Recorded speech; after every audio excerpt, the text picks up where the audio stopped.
And I remember when I first came here, I was so shocked.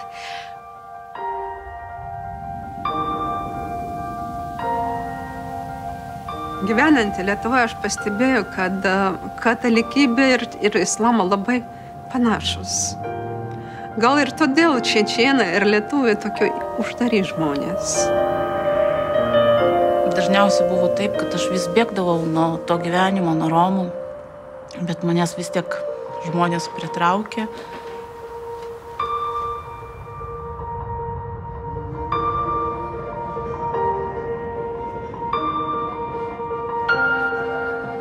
Mano visi vaikai gimė Rūpaje, gimė, augo ir dabar jau jie visi čia. A lot of people in Lithuania asked me why I moved here, because wasn't the United States the land of dreams? Well, it depends on what your dreams are.